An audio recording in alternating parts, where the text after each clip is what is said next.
Hey there, everybody. Thanks for clicking on this video. My name is Mr. Articulate. I post a video on YouTube every night of about 5 minutes in length, where my goal throughout the video is to try to speak as fluently as possible while not using filler words like or So tonight's video, I'm gonna tell a very simple story. I don't know if it will fill 5 minutes, but if it doesn't, there's certainly plenty of other little stories from my day that I can tell to supplement. But the story is just going to be the dinner that I cooked tonight.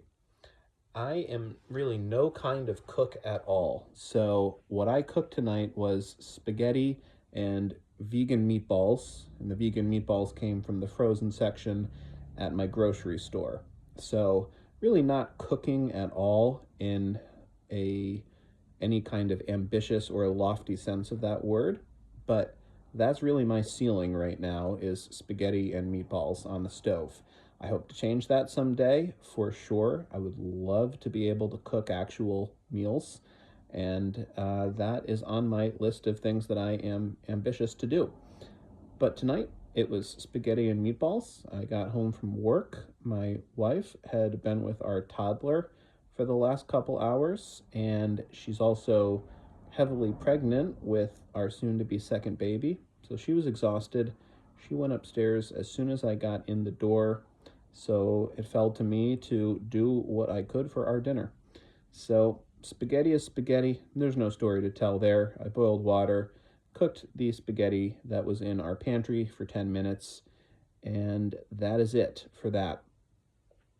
The actual story is the meatballs. These were Gardein meatballs. I am a vegan, and these are my favorite meatballs that I can get in the frozen section at the grocery store that are plant-based. If you've never had plant-based meatballs, they're pretty damn good.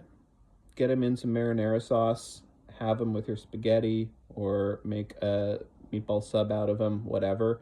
If you normally eat meat, I'm not saying they're going to taste like meat. Not going to say you will have as much gustatory pleasure as you would with real meatballs, but I am telling you, you'll enjoy yourself.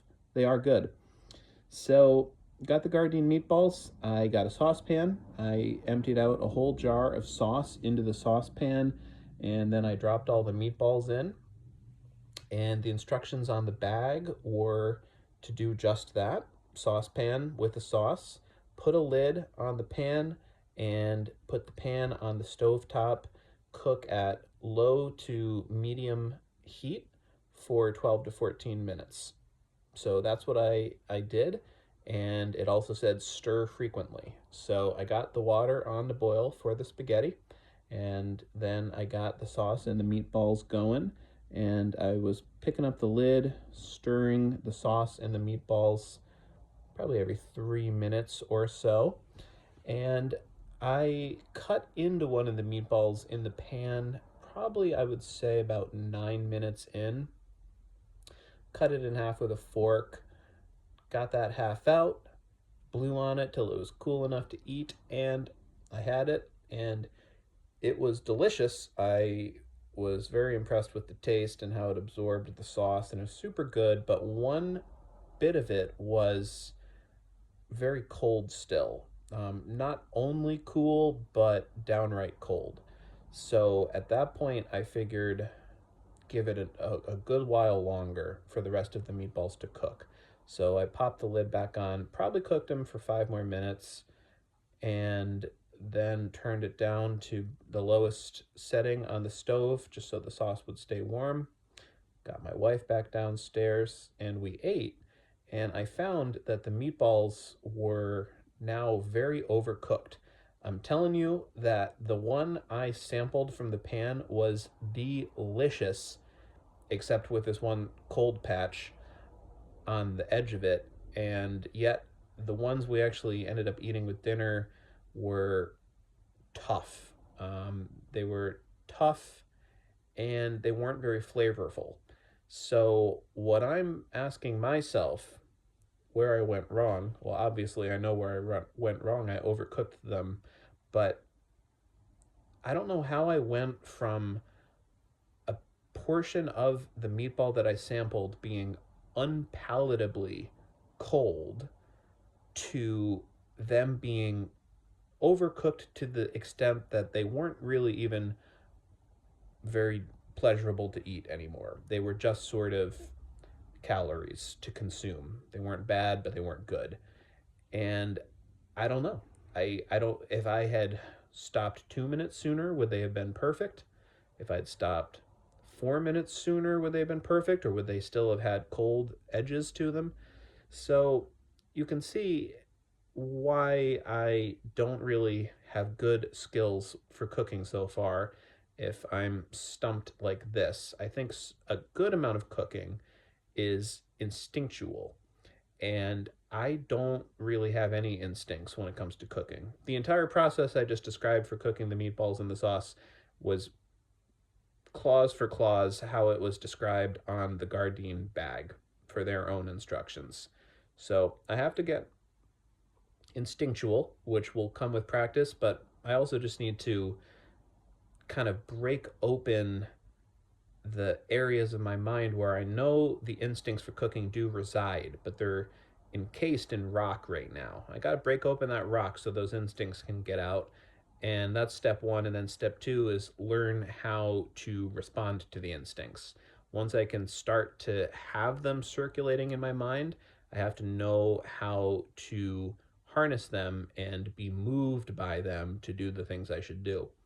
I also just need to work on things like knife skills, that type of stuff.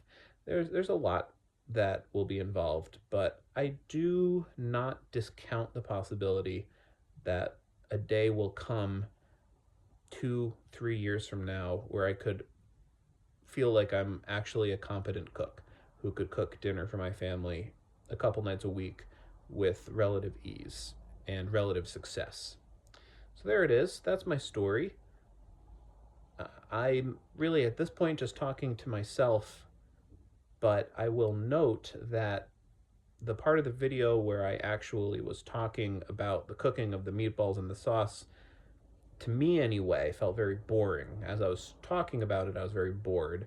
And then when I finished that story and then talked about myself and where I'm at with cooking, to me it felt more interesting. And that's common with me.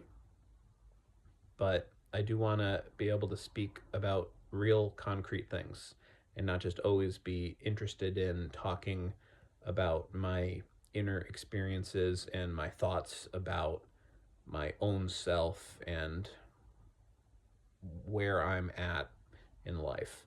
So we'll see. But my main reason right now for doing these videos on this channel is to practice talking in a fluent way and to practice talking about things that I don't know how to talk about right now, and talking about the real world of sensation and physical objects is one of those things that I don't have any facility for right now. So this was a good stab at this. It was a good, I don't remember what expression I'm looking for here, but I took a good whack. All right, thanks guys for watching to the end of this video. If you have, I appreciate it. I appreciate you sitting through this little bit of rambling at the end. And as always, I will be back tomorrow night with another video.